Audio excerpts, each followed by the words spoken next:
नमस्कार मंडळी, आज आपण बनवूया मुळ्याच्या पाल्याची भाजी। लोहयुक्त कॅल्शियमयुक्त अशी ही मुळ्याच्या पाल्याची भाजी शरीरासाठी खूप सात्विक असते, उपयुक्त आहे शरीराला।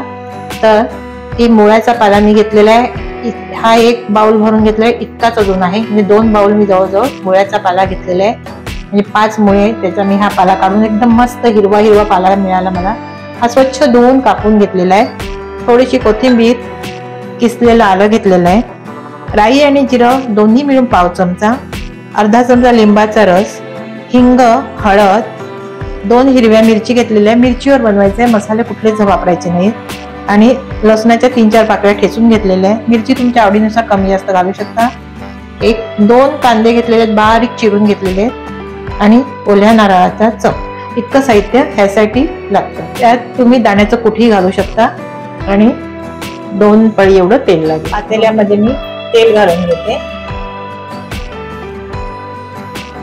1-2 पळी बोलली, 1 पळी तेल बसून तेल गरम झालं की त्यामध्ये राई आणि जिरं घालून घ्यायचं, आणि मस्त चटपटू राई जिरं चटपटलं की त्यामध्ये घालायचं हिरवी मिरची आणि लसणाचे ठेचलेल्या पाकळ्या।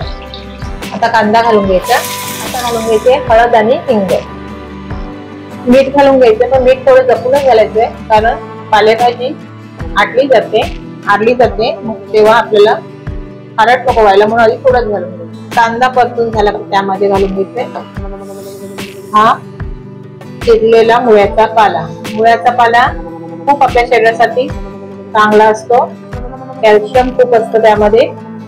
आणि तुम्ही जर चॅनलवर नवीन असाल, चॅनल सबस्क्राईब केलं नसेल तर प्लीज सबस्क्राईब करा, लाईक करा आणि शेअर करायलाही विसरू नका।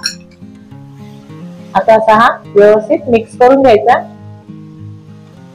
हा आटला जातो, कमी होतो, मग आपल्याला तेव्हा मिठाचा अंदाज कळतो। मी थोडंसं घालून घेतलेलं आहे। आता बघा मंडळी, 2 बाउल भरून पाला होता मुळ्याचा, तो किती झाला बघा पाला। अजून हा कमी होईल, अजून शिजला का अजून कमी होणार। आता ह्यामध्ये घालून घ्यायचंय आलं, किसलेलं आलं। आल्याने टेस्ट खूप छान येते पालेभाजीला। लिंबाचा रस थोडासा घालून घ्यायचाय, अर्धा ओल्या नारळाचा चव पण घालून घ्यायचंय। त्याऐवजी तुम्ही शेंगदाण्याची कूट पण घालू शकता। बघा मस्त अशी ही आता भाजी शिजलेली आहे। आता त्यामध्ये घालून घ्यायची कोथिंबीर, ऑप्शनल आहे, घातलीच पाहिजे असं काय नाही, असेल तर घाला। बघा किती मस्त अशी ही शिजलेली आहे, आणि एकदम मस्त अशी सुटसुटीत अशी ही भाजी झालेली आहे आता। आणि ही तुम्ही भाजी चपाती सोबत मस्त खायला, आणि सात्विक अशी ही भाजी तुम्हाला कशी वाटली ते मला कमेंट्स करून सांगा।